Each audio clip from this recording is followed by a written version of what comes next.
Welcome, everybody. This is Denny with Wise is True, and joining me today is Randy Maugans from the East Coast. And a lot of you will already know Randy. He's been around. He does OffPlanet radio TV. He's got his own show. And I kind of look at him as the alternative media to alternative media. And so he's made his mark in that regard. And so thanks for joining me, Randy. I really appreciate you doing this with me. Hey, thanks for inviting me on, Denny. All right. Yeah, go ahead. Yeah, so we just kind of started. I said, well, what's on your mind lately, Randy? And he was talking about a little kind of like a semi-hiatus for the summer, and kind of in observation mode, I guess. But you have done a couple shows recently. Yeah, I'm in observation mode all the time. But when you step back from doing something like this actively, especially if you re-enter it at a different point, you start to get a different perspective on it. And what's called alternative media has, for my taste, always been too close to its real world, quote, cousin in terms of how it presents modified. And it's not production values per se. I admire good production values, but what I've seen is a model that increasingly tends towards groupthink and conformity, and people who, once they have hitched their wagon to a concept or an idea, tend to want to just build on that base rather than having the willingness to look at things dispassionately and even be willing to dismantle at times your own platform in order to maintain the balance of what you would call truth or knowing about a certain thing. I'm trying to think of a good example right now, but if you take the UFO scene right now, which I've been a part of for over 10 years doing podcasts, and even before that, in terms of the fact that obviously I saw a lot of UFOs when I was a kid, still see them occasionally, and I'm very interested in the subject and always have been. And what's happened in the UFO movement is a complete devolution away from what I would call best practices of of research and evidence gathering. It's like now, so last year in one of the MUFON conferences, in fact, they've done it in a couple now, they've begun merging a secret space program with ufology.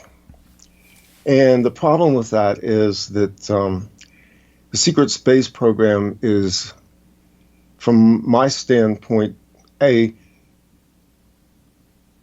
kind of vapor in terms of anything you can empirically prove. And secondly, I don't see the connection directly between that and doing good research and good evidence gathering on the ground. So the more I've researched and looked at this, I've come to realize that the UFO scene has been riddled with frauds and people who game stage, and that the secret space program basically addresses that by creating the stage for the game with no requirements for burden of proof anymore. And so as a result of that, when you merge those two together, you have a very fluffy little ball that is now removed from research and goes into a lot of the more nebulous aspects of what might be a good thing in terms of spirituality, but it's very scary when you see the cults that have grown up around it. Yeah. Yeah, it's interesting you use the word cult because one of the fellows that I'm really interested in wrote a book about it that way, and that was Jacques Vallée. Yes. And yeah, absolutely. And, in 1978, he was putting all that together, and you read that book now, and you go, "Oh my gosh, he could have wrote this 2 years ago." Yeah, he could have. I just had somebody online a few days ago. It was probably in a Reddit forum, conspiracy forum or something, ask about how to read up on ufology.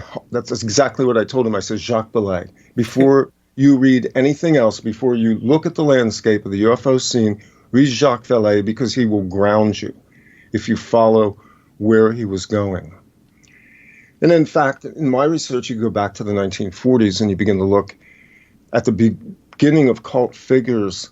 And I don't name a lot of names, especially when people were contemporary, but in this case, George Van Tassel was clearly a very early trial balloon for pulling in the cult-like follower aspects of ufology, regardless of what you think of Van Tassel as a man or what you think about what he may or may not have presented.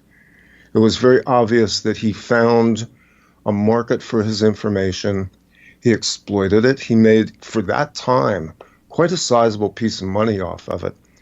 And when you scratch the surface in the background, what you find out is that Van Tassel was deeply involved in, he was working for one of the big aeronautics corporations at the time. I'm trying to think if it was Boeing, or he was also in contact heavily with FBI agents. He was being used by intelligence agencies. He was working for Lockheed. That's who he was working for. That's right. So right there's a pattern that you begin to see as you look at ufology down through the years. And you begin to look at the formation of an intelligence operation called the Aviary, which came out of Air Force and counterintelligence as a penetration point into the UFO movement. The Air Force, at the same time that it's strategically in the background, deeply investigating UFO phenomena, is putting out Project Blue Book and debunking people. And see, this is where I enter. This was the era when I was a kid where I was fascinated with this, where I saw the UFOs, and I was just curious. And I remember doing an 8th grade science project that actually won a prize, by the way. And my science teacher at the time, when I submitted my project, said, this isn't really science. And I went, it's phenomena. And I'm telling you that, there is science here because there's things in the sky that don't make sense in terms of standard physics. They made me turn in a lot of paperwork, but what they finally did was they said, you are going to have to at least annotate in your paper presentation, the write-up that you do, Project Blue Book by the Air Force. So regardless of what I had, and I had a couple of scrappy photos, and I had done a simulator that showed what I had tracked as the arc of UFOs that come over. I live in the Appalachian Mountains, and I used to watch these things come out through a valley and follow a ridge line for many miles. And they clearly did not follow the pattern of planes, which have a very established flyover pattern. They also didn't behave like that. They would stop, they would hover, they would move laterally, they would move forward, but not the way a normal craft did. So I built a simulator, and that was what I basically used. Very old electromechanical device that was used to drive things like traffic signals and time clocks to basically fuse these lights in a timing sequence and simulate them. This was what I wanted to present. But in the end, I was forced to present Project Blue Book. Ah. And isn't that ironic that Jacques' good friend was J. Allen Hynek, who ran cover for Project Blue Book? Exactly. Can't make this shit up. So what we have now is actually either a merger, or what we're seeing is the glossy underside of the UFO movement when secret space program is brought in. And this was Las Vegas last year. They did a panel, and Rich Dolan was on the panel. I can name Andy Bashago because he's a friend. Corey Good was on the panel. And from my perspective, what I saw in that panel was a pissing Can I say that? Sure. Okay. A pissing contest over... It's an adult show. Nothing. Because nobody could present any proofs. And it became a war of credibility. And Rich rightfully challenges this in kind of a gatekeeperly kind of way, but he does challenge it. He does manage to put up some pretty good points that at this time, the evidence for the secret space program, as it is being presented by certain parties who are engaging in theatrical presentation, doesn't hold a pint of water. And so when SSP comes up now in conversations in the context of UFOs, I have to throw my head back and laugh and go, you guys are desperate for a show, is what you really are. You want the attention. It's all faded away now in terms of hard research. So what's changed over the summer, you think, around all of this? Yeah, I actually see that it's fading. Given 2 years ago, at the high water mark of the stage out of secret space program and cosmic disclosure, there was a lot of hoopla, there was a lot of attention. Over the last year, I've seen it wane. I've seen a lot of people who have gone, I can't buy this anymore. I have seen major players on the scene changing their scenarios, changing their stories. Some are now fading away. They're attempting to bring in some new players to give it a little bit more credibility. But I don't think this is selling the way it did a couple of years ago. I think a lot of people have truly seen through the facade that is what's presented as the secret space program. And we can talk about what I think the SSP may actually be. Yeah, I'm interested. But what's presented in terms of the accounts given representing, let's just say, certain avian species and messages that have been given to humanity as a result of those avian species, that's not credible anymore, and a lot of people have really started to notice that. So what's the purpose of the SSP? Why is all this even important, or why is anybody paying attention to it? Well, it's important because on a factual standpoint, if you listen to Catherine Austin Fitts, who along with Joseph Farrell and Walter Bosley make a fairly good case that there is something out there that's a program, that's an advanced program, and that we have had advanced flight technology much longer than we've been told and more advanced than we're aware of, and that there is some type of program working, let's just say, off-world in the interests of what we would assume are quasi-government agencies and corporate interests.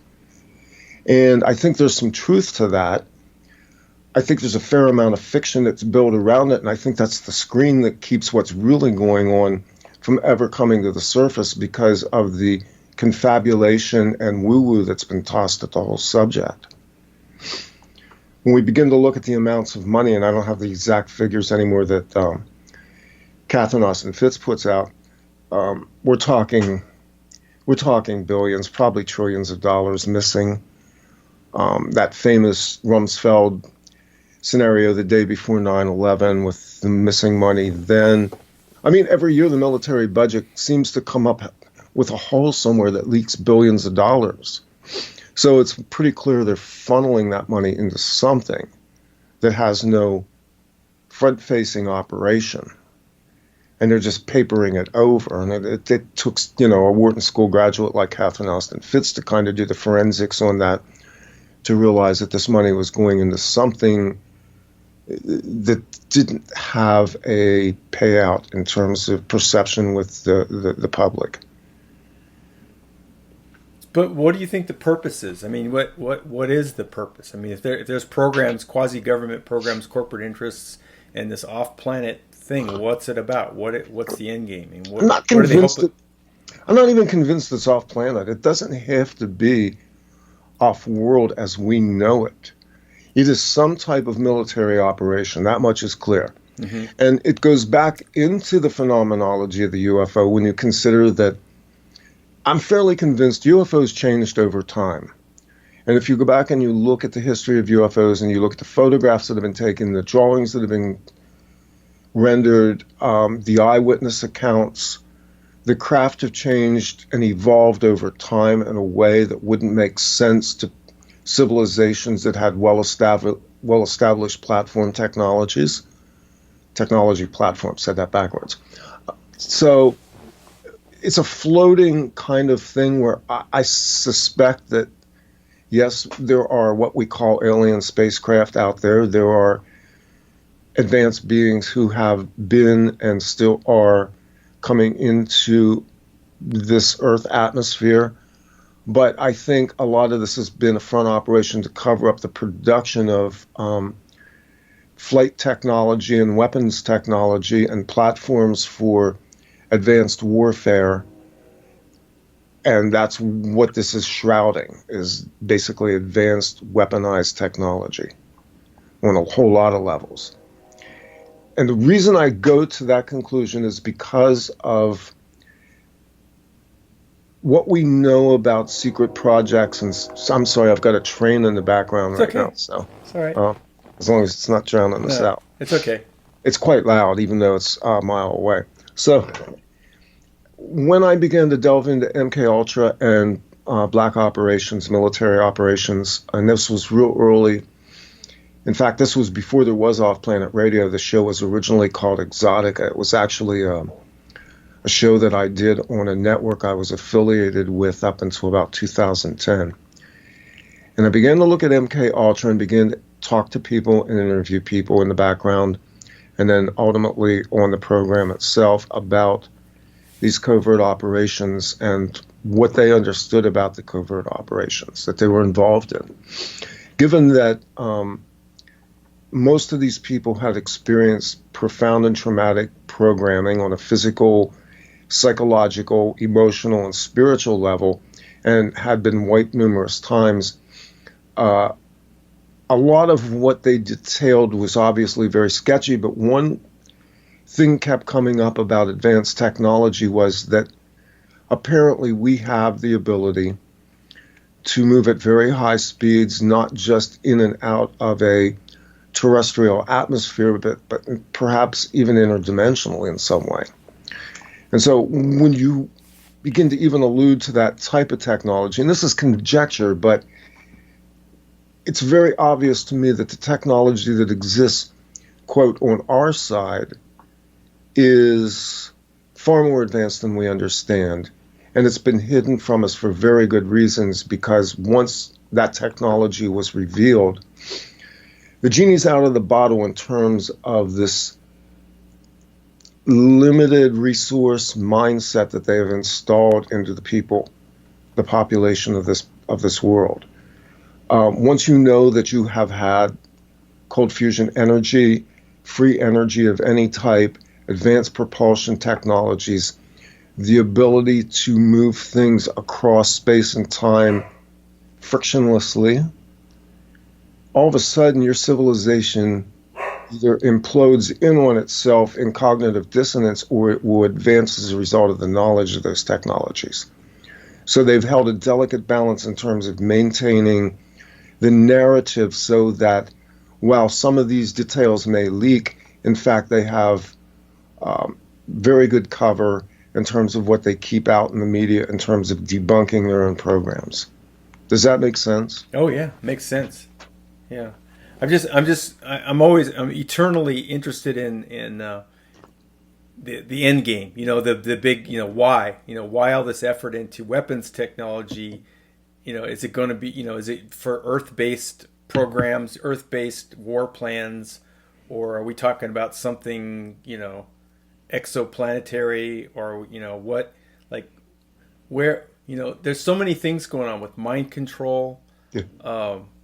Some of the geopolitical stuff just does not make sense. Some of the weather phenomena, a lot of those things, when you start looking at all this disparate activities, like, how do they fit together, and what is the goal of these kinds of programs? Toxifying the environment, and really, who is it that's doing this, and why? Yeah, it's a great question. The answer is that I think that's what we're really trying to find out. Again, when you research on a lot of different levels, and I would love to have hard data. I would love to have empirical evidence. I would love to have photographs and maps and charts and lines and arrows designating what everything is.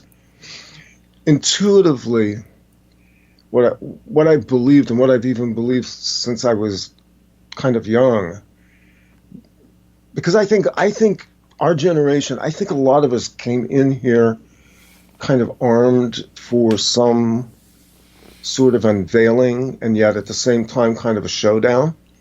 And like the showdown, the war itself is a spiritual war. It's not fought with weapons. It's like that old Ephesians 6 verse, our weapons of warfare are not carnal. And, I've kind of abandoned my Christian roots, but there's some truths in these things. And as I've gotten older, I've come to realize that this is very subtle warfare, that it's done on a psychic level and perceptual level.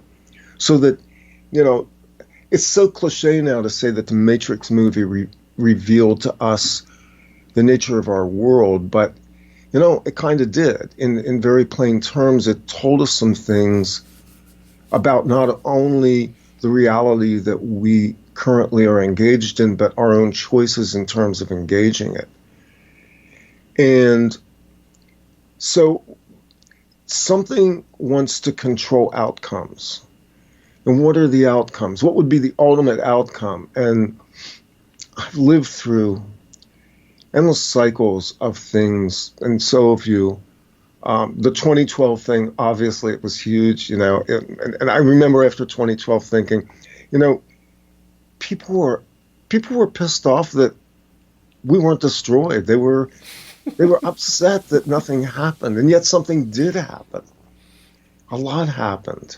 Actually, a lot happened around 2012, immediately before and immediately after.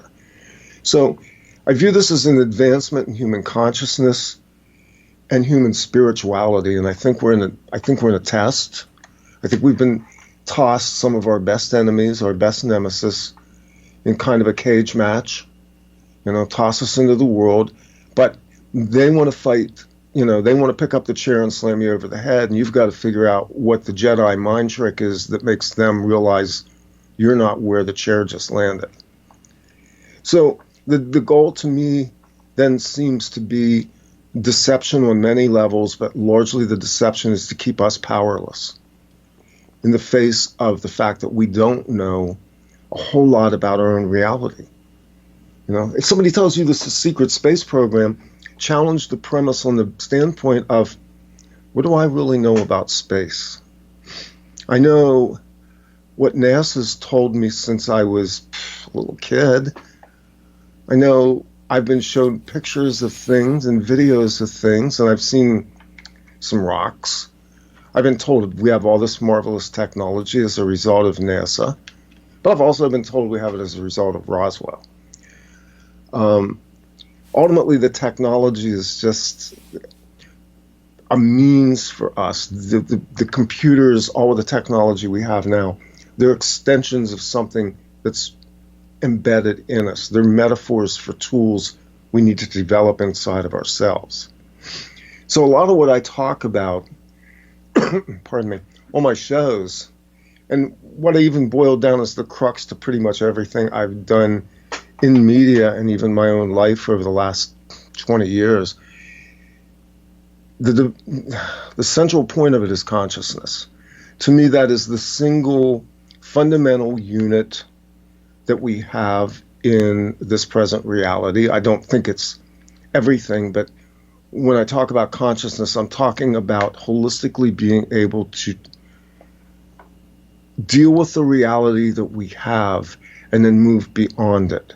So it's perception. And it seems to me that just based on my gut level feeling of growing up, everything after, let's just say the Woodstock generation, because I kind of sit on the edge of that, but I grew up in the 70s. And there were times there when you saw glimmers of something quite beautiful and fantastic about human beings. And then you would see, it's cliche to say Woodstock and Altamont. And if you don't know what Altamont is, it was a Rolling Stones concert where the Hells Angels were in charge of security. And as you can imagine, somebody got murdered live on film, by the way. So you have love and peace on one hand, and then it all dissolves in a glaze of LSD into the heroin world and the cocaine world that then became the 70s and the 80s. And suddenly greed is good. And all the hippies went out and became stockbrokers and lawyers, and their ideology went out the window, and they were consumed into the matrix. And I watched this, process, and it was like my fundamental goal in life was, how do I work within the system? Because, do you have to pay bills? How do I work within the system and not sell my soul? How far can I go? How far is far enough to be able to deal in this system and not lose the big picture? And I think for a lot of us, that's been the quest on this level. And I think the journey took us into a place where we began to challenge the dominant narrative in a way that we became researchers. I never set out to be a researcher. I set out to find the truth about things, starting with even my own spirituality, my own religion, everything about myself. And that started for you, like, what, 92, something like that? Where you said, I got to be a researcher, where you just started research. I mean, was there a turning point for you at a certain time where you said, wow, I got to get down to the bottom of this? Yeah, it was probably in the 90s. Yeah. When I began to realize that some of the things that I had learned as a kid were true, that I didn't want to deal with. The reality of a ruling elite class of people in this world was something that it took me a long time to process. I mean, in a microcosm, you could see it. You could see there's a hierarchy, there's a pecking level, there's an economic structure that's based on that type of structure. But when I finally wrapped my mind, and it was probably Fritz Springmeier's work as an early starting point. And in fact, early in my marriage, my wife talked about this with me, about the Illuminati. And we eventually began to amass a few small books where we started to get a picture of this. And then I guess it was Fritz Springmeier who basically came out with, the 13 ruling elite families, which it's a good place to start. I like and respect Fritz's work, but it was the research of a certain time, and I think the truth now is a little different, but it gave us a window into something we didn't understand, that there was levels of control within this world. Those 13 Illuminati families were by no means the top tier. And they're not. Something sits above us, and this is where you have to push beyond the boundaries of proof and research. For me, when I to understand this was a personal evolution as well as research. From 2003 until 2010, I did a show called The Threshing Floor, which was basically an alternative Christian show. I went into Bible prophecy. I went into the root languages. I did this with a team of people. Ultimately, I wound up with a co-host for several years. But we took apart a lot of the structure that had been built around religion. We wanted to look at this book and what it was. By 2011, I had thoroughly pretty much deconstructed my own faith in that to a place where I felt comfortable with saying, I'm done with this work. There's other things I want to look at. And I transitioned sideways. I went, this is interesting. But there was one point when I went, I actually think I'm a Gnostic. And I started to look at the Gnostic writings. When I began to understand that the Gnostic writings were telling us something about what's out there in terms of what we would call the Archons, as this super intelligent, kind of artificial intelligence thing that's really interfering with mankind on all kinds of levels, things began to make a little bit more sense in terms of, okay, there's something above this. There's a layer above this. There may be in this a germ of truth that begins to explain the UFO, the Black Ops programs, the advanced technology, why these endless wars, why the limited resources, why is science, which could take computer technology from something that could barely run a parking meter to where we use them now to drive everything around us. That technology advanced in very rapid cycles, very predictable. Every 18 months, processing power doubled, and the technology became very sophisticated very fast. Mobile phone technology, the same thing. So in the midst of all this, but we're still driving around in cars with 120-year-old internal combustion engine technology. That didn't advance. And it's kind of like, wait a minute, I grew up watching the Jetsons. I was promised a jetpack. Dude, where's my jetpack? And you suddenly realize that this is a very contained environment. And specifically here in the United States. I mean, I interact with a lot of people from Europe, and they are astounded at how locked down we are. They are astonished at how insular and controlled the United States really is.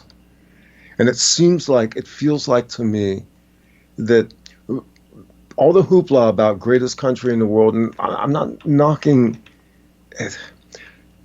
We're living in an experiment here. This is an experimental society. It's a controlled structure for purposes of, I think, figuring out what they need to evolve and what they need to eliminate in human beings to prevent the very thing that we're trying to find out about, which is, how do we bootstrap this consciousness thing? How do we get this thing up? How do we move to the point where I don't anymore have to take NASA's word for space or the pharmaceutical company's word for their drugs? And the answer is consciousness. The answer is a lot of the things, the underpinnings that lay in what was developed back in the 60s. And I'm not talking about taking an acid trip or even ayahuasca or anything like that. I'm talking about reading the teachings of Don Juan and going, I can put my mind in a bird and I can shoot it up there and I can see what the bird sees and experience what the bird feels when it's flying. And then all of a sudden you begin to look at what's going on in the remote viewing programs. And then I began to start studying and doing remote viewing and realized that I had remote viewed as a kid. And I'm going, okay, this is interesting. This is a way to bootstrap consciousness in a way that lets us begin to see with eyes that are not locked down anymore to three-dimensional consciousness or the horizontal, vertical aspects of 3D reality. And so, this is why you had the drug culture. That was in itself something that I think was spawned out of spirit that then got controlled by the intelligence agencies once they brought in the Sandoz LSD. So we're kind of in cycles now in our lives. If you take 50 years and you slice it, you kind of realize we're in very quickly accelerating cycles, both of expansion of consciousness and the attempt to keep pressing it all down. It's like a little microcosm almost. That kind of is. Yeah. It's the war of good and evil on a probably more manageable level.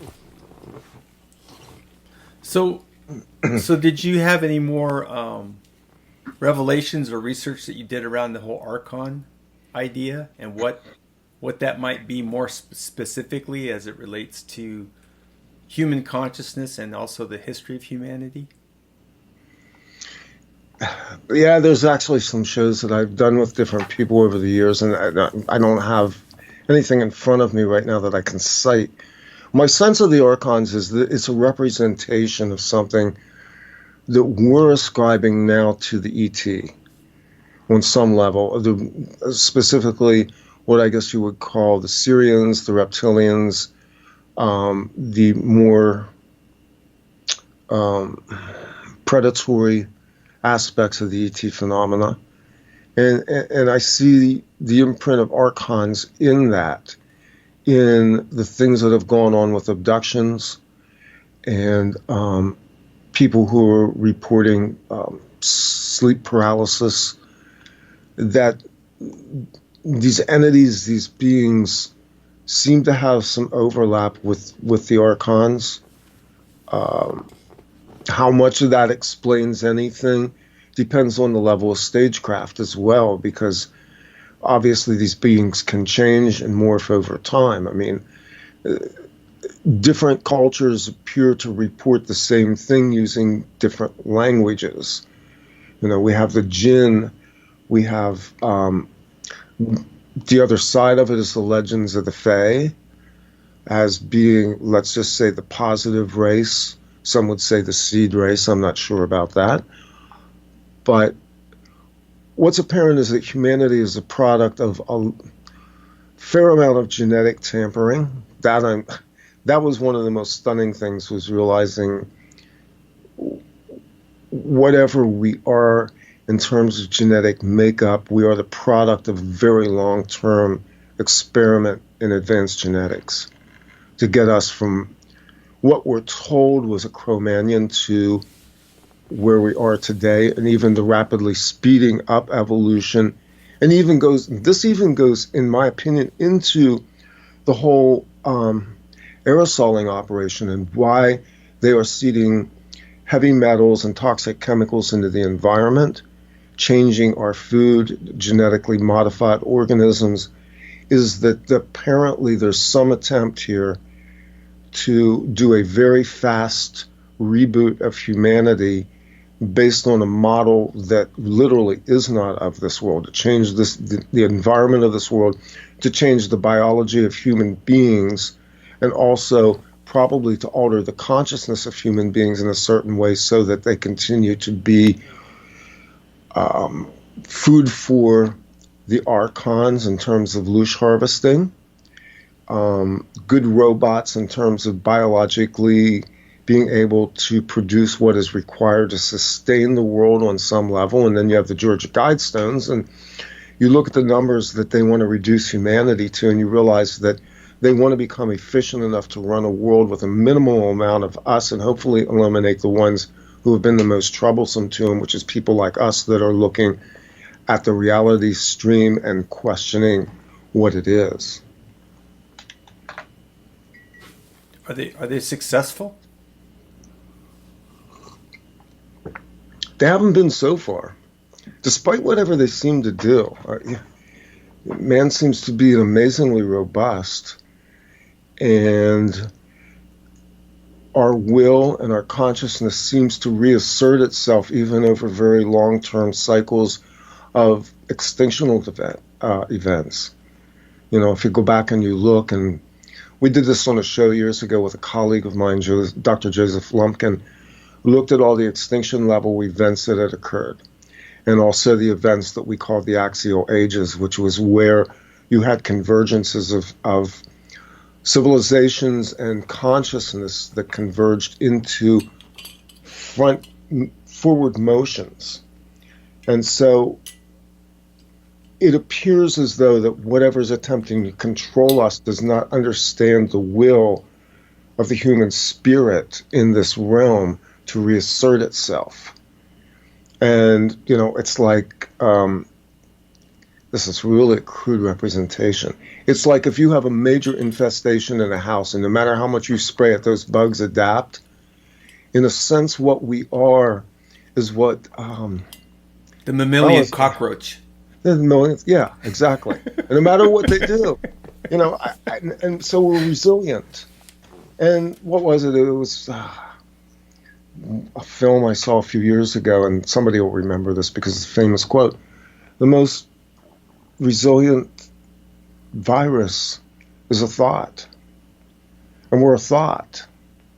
You know, we're a pulse wave that was dancing on the ether. Waves on the surface of nothing is what Einstein called it. And that's what our consciousness is. It's there. It will reassert itself through very long periods of time and many lifetimes. The people I talk to, you know, most everybody has the sense, yeah, we've done this before. This is kind of a game we've been running for a while now, and we came back in, and I think there's a strong sense of this. This is kind of the final round. That where we're at is huge. So you do feel like it's a final round? I do feel like it's the final. Yeah. Now, I came to that very slowly, but the stakes are all very high. We've never played at this level before in terms of what we're playing with in our environment, in our own biology, the attempts to erode human beings into a place of depravity on a base level, the molding of us psychologically, emotionally, sexually. All of these are components of the human being that are now just elements that they're just pulling on. They're trying to do everything to change us and hopefully eliminate again the inconvenient in a way that they can maintain the system that they wanted to build, which is an artificial system that's not part of the original creator. But the original created system itself still exists in parallel. They're just basically doing what the Masons did when they built cathedrals back in the Renaissance. They would build one cathedral as another one was being taken down. And so they always build in parallel. They take one system down, they build another system up. And they learn a few things, but they're still building vertically. They still think linearly. So if it's kind of like the final round, what happens if we lose? What happens if we win? Losing would be the extinction of original source, because that's what we are. I mean, we live in a world full of all types of beings, and some of which look very human, and in fact, in my opinion, are not human at all. They're holograms. But the authentic spiritual people who are part of this reality continuum come from source, therefore they can't really be eliminated. This is the fool's game that they're playing. It's brinksmanship on a cosmic level, because they're really, I don't think they completely understand that they've constructed their own gods. That's largely what Satanism and Luciferianism is the construction of artificial systems of worship and belief that have amazing amounts of power. Ultimately, they do not prevail. I don't see failure as an option. I see this as a war right now of really trying to wear people down, to discourage them, and especially people who are spiritual people who are empaths, people who are what we would call light workers. And sometimes that term's a bit cliche, and I'm sorry it is, because I think it's valid. I think there's people that were brought here as healers and shaman, people who were brought here to be scribes and communicators. I mean, I perceive that that's kind of what I do. I'm sort of a conduit through which things get spoken, sometimes imperfectly and sometimes very flawed. But I view my role as speaking that into this world, above all else, that we are perfectly capable of going through this and prevailing, because they don't really have what you would call the truth. They're living in a delusion they created not only for us but for themselves. I don't see failure as an option. So is there a time window around this final? Oh gosh, no. No? No, because time's an illusion itself. This is I went through this. I was raised a Christian, and I was always really interested in prophecy. So a lot of my journey early on was I would leave the church and I would grumble and I would go off and be the unwashed heathen, and then I get pulled back into it again. But the one thing that always interested me was the concept of the predictive nature that was called prophecy. Is it Catholic? Were you raised Catholic? No, I was raised evangelical. Oh, I was basically raised, yeah. Serious. Yeah. And so, I took it seriously. What it did was it schooled me in perception. And it taught me that a belief system is very powerful. We can create belief systems within ourselves. And if we operate in them, we're basically doing magic. And so well-established belief systems like Christianity, Islam, they really are built on a model of belief in prophets. I mean, Islam is based on Allah, Christianity is based on Jesus. We built structures of belief in order to create the magic that we do in this realm. And it's very powerful. It's not perfect. And the fool's errand with prophecy was how many times over the years we heard the predictions of the beginning of the apocalypse, Armageddon, the second coming of Jesus. All of these things were trotted out with dates. I mean, I remember 1999, what a panic. Oh God, Y2K. And everybody was in there freely interpreting it. The interesting thing was I was working in an industry at the time where we were consulting with power plants that were coming into compliance with their obviously failing Unix operating systems. And it was totally under control. I mean, the patches came through. They tested these computers, the servers they ran. They knew they were going to be able to patch this. But this thing was left to kind of freewheel out there in the consciousness of people. And I mean, I even caught myself. It was like, okay, you need to do a little preparation, going out and buying cases of water and rice, and you're just going, well, some rice and beans, some water. We've got a basement. And, when you talk to people that have an apocalyptic mindset, they kind of think they can survive the very thing that they're predicting is going to be a disaster. So it's for everybody else and not for you. And so I learned I don't put dates and times on things because time is so permeable. And we're living in a period of time now where, I talk to people all over the world weekly who tell me time doesn't make sense to me right now. Yeah, it's getting really stretchy. It speeds up and slows down all the time. And how do you measure that? Well, you measure it by your own perception of time. Right. Just clock in here. Right. So, no, I don't have a time prediction. There are things that I think are interesting. We're coming up on 2020.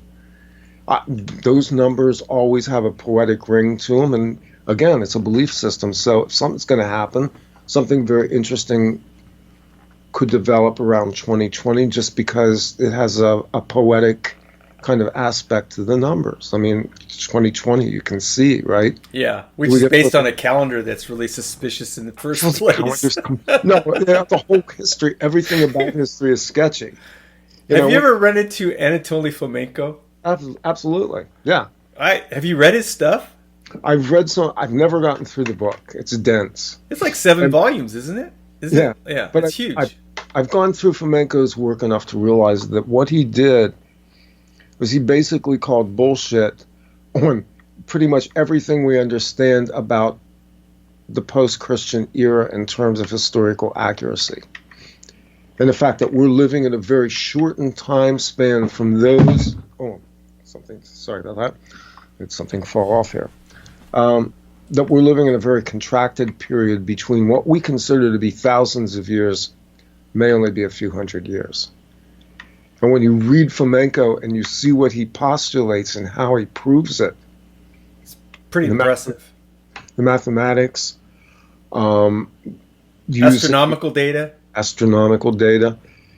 He sort of indicates that we aren't where we think we are in time at all.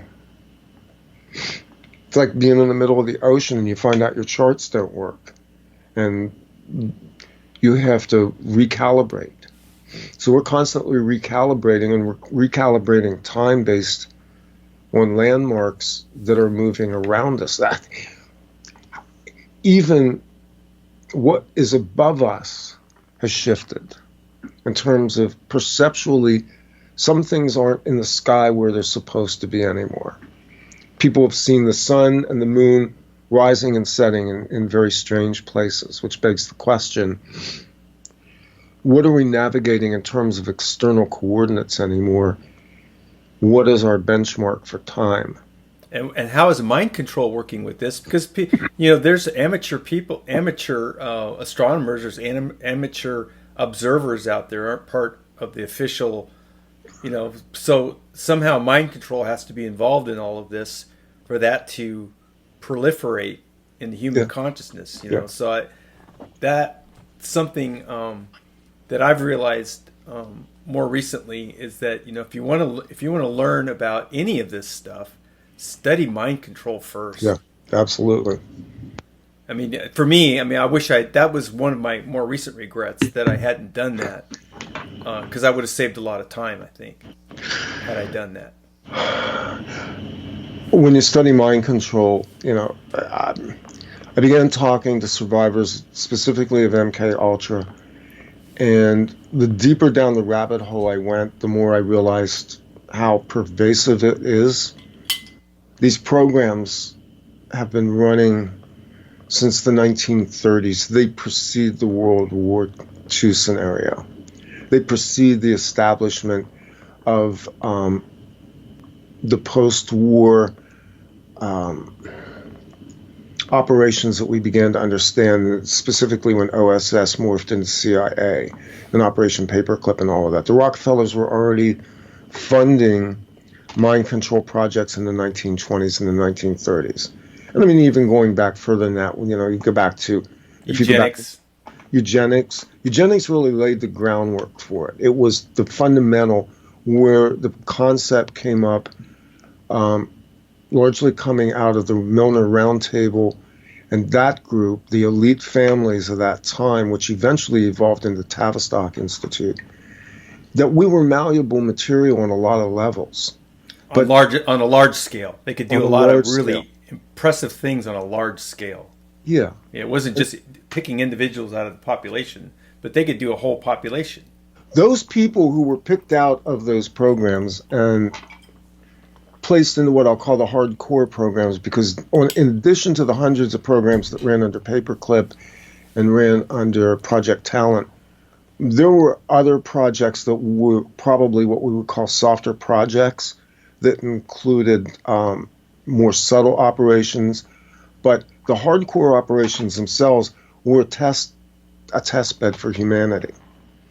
What they were doing in those experiments in creating what you would call the super soldier, those were attempts, to create weaponized beings, but they were also focused attempts both on individuals and groups of people put into the projects to test how far they could push us on every scale. So when you see the technology that bled out of NASA, stop and consider for a second the technology that bled out of MKUltra, which had a virtually unlimited budget and was completely clandestine, operated under complete impunity, torturing people, killing children, taking them into projects and treating them like lab rats for the purpose of largely weaponizing everything around us. And then you look at the proliferation of the technology around us, the toxic technology, the cell towers, the Gwen towers, the onset of 5G, smart meters. All of these electromagnetic waves that we are living in are a form of mind control. They're a grid for it. And as they become more adept at manipulating that, they not only have the ability to mind control us, but they can even strategically cause us to expire, suicide out, have a car crash. Oh, the GPS just went bad and you banged into a bridge abutment. Sorry. The longer and further we go into the technological era, the bigger the death trap is. Because we have given, and this is a choice that we have made, and this is a choice we have to make on an ongoing basis, and we have to begin to revoke it. So that kind of supports the argument of the final round. Mm-hmm. Yeah. Yeah, we have to revoke this. We have to find a way out of it. We have to stop relying on the advanced technology to the degree that we are now. And nobody wants to say that less than me. I live in technology. I've worked in the technology field for 30 years, but it's sobering to me how pervasive it is now. Like, you can't go to a shopping center, a public place, God, even parks anymore, they're running Wi-Fi across them. Federal forests, they are running these nodes now. And so you now live in the world that Mr. Blair, George Orwell, predicted in 1984. Worse, far worse. What was your sources around the abduction issue? Like, what were what were you drawn to in terms of researchers or people that were trying to document the whole abduction phenomenon? Yeah, there's a bunch of interviews on my website. The last time I approached this subject was with Dr. David Jacobs. Okay. I interviewed him a couple of years ago. He actually lives very close to me. Oh. And because of some of my own experiences in childhood, I'm very interested in this because I have memories of these beings. And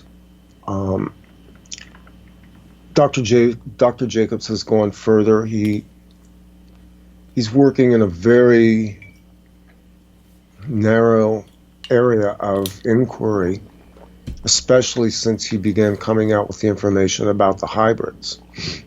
But I find it compelling that regardless of what you think extraterrestrials may be, something is running a hybrid program. And these people are coming back with these memories of being used and deployed as basically incubators for hybrid beings. That then kind of conforms to the whole concept of why they're terraforming the environment around us, the Earth itself, why the long-range plans going into 2030 call for drastic reductions in the use of energy, resources, the rollout of smart cities, everything increasingly digital, binary, and the fact that we have beings that appear to have been spawned in some sort of alien environment and are actually shockingly and amazingly similar to us, but not quite the same. Would you characterize them as soulless beings? Absolutely soulless, yeah. That was a conversation that I went through early on in OffPlanet Radio. Probably the first year I had a series of interviews I did with a British researcher, actually a nobleman from the UK named Nigel Kerner, who did Grey Aliens and the Harvesting of Souls. And I did probably about 4 rounds of interviews with Nigel and his colleagues. There is on my website, anybody wants to go there, it's offplanetradio.com. You can find that show that we did with Nigel Kerner and a medical doctor and a professor. And we went into the concept of what this means. Nigel Kerner had no axe to grind. He was not a believer. He was a skeptic. And his story was that his son asked him if extraterrestrials existed. He tasked himself to it. He was also, he told me at one point that he was very associated with a number of science fiction writers at all. I'm trying to think. Clarke and Robert Heinlein. Yeah, Arthur C. Clarke and Heinlein. So he was a skeptic, but he was also somebody who had enough of a background to begin somewhere, and I suspect he had some insider information as well, because I certainly think Arthur C. Clarke did, and Robert Heinlein was the model for the modern science fiction era.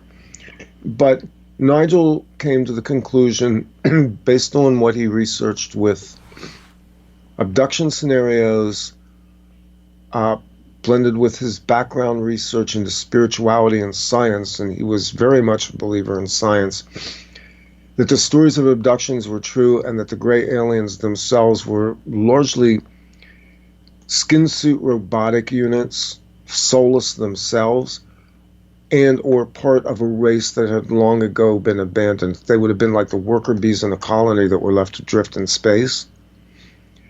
And this harvesting was being done as part of an attempt for them to piggyback on the souls of human beings, that they understood enough about themselves to know they couldn't do this, but they understood that human beings had the ability to jump. And so that was what they theorized. And, you know, if you go listen to the interview, you'll find that the three researchers together put a very reasoned argument into why they believed that and why they believed what the abductees were telling them. And none of that's at odds with what David Jacobs came up with. Yeah, well, I mean, you've got... We're trying to put pieces of a picture together. Right, those pieces fit. Those pieces fit. And then you start to put another piece in. Because I kept asking, because I kept being asked, because I've been screaming about chemtrails since 2000. I started watching these things here on the East Coast in 1998, not knowing what they were. And I began photographing them, and then I began researching them. And eventually some people emerged with some early detail. And I began doing a lot of research into it and trying to find out what this was and why they were doing it. On 2 occasions, I flew into Phoenix, Arizona, and actually got to watch Evergreen above my plane as I'm coming in at Phoenix Airport. There's an Evergreen jet sitting about 300 feet above us, spewing the fumes. And you're going, we know what these things are made out of. There's no sane reason in the world why you would put aluminous oxide, barium, heavy metals, biocontagions, why you would lace this into the sky. And then you start to realize very quickly, these people have very sophisticated agendas. They accomplish many things in one swoop. And so weather warfare, modification, environmental modification, human biological modification are all part and parcel of the same program. And probably above that is the permanent mutation of the human to a place where it can live in a hostile environment under controlled circumstances, which is a biological attack on consciousness. Well, that's cheerful. It is, isn't it? This is what we face, and yet, again, I say source prevails. That the intelligence and the consciousness and what we are as sentient beings is much stronger than all that. So no matter what they throw at us, we find ways to survive. We find ways to jump through whatever they're throwing at us. I heard John Rappaport say, since once you research all this stuff, you marvel at the fact that there's any living humans on the planet. Exactly. Yeah, that's very true. You marvel at it. Look at what we have for food. Yeah. My wife and I, over the last year, have eliminated processed foods and gone as much as we can to organic, non-GMO'd, wholesome, good foods. We both lost weight. But what's amazing was how much we eliminated. When you began to look at this seriously, yeah, you're like, I really have a limited diet now. Yeah, I found a blog. This woman was she was on a health kick, and she figured out a way to really optimize your health with a really simple procedure. And she says, just don't buy anything with a barcode on it.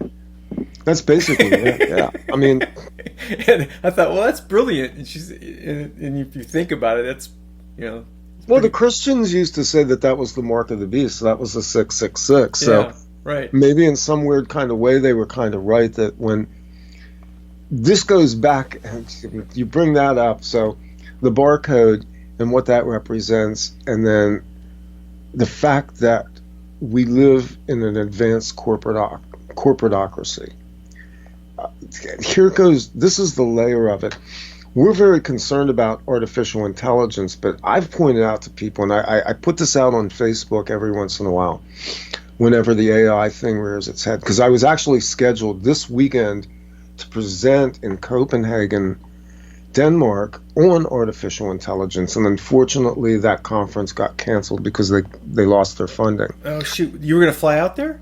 I was going to fly into wow. Yeah, Copenhagen. Right. So that's why you and I are talking, because I'm still in the United States because they canceled the conference. But I'll give you the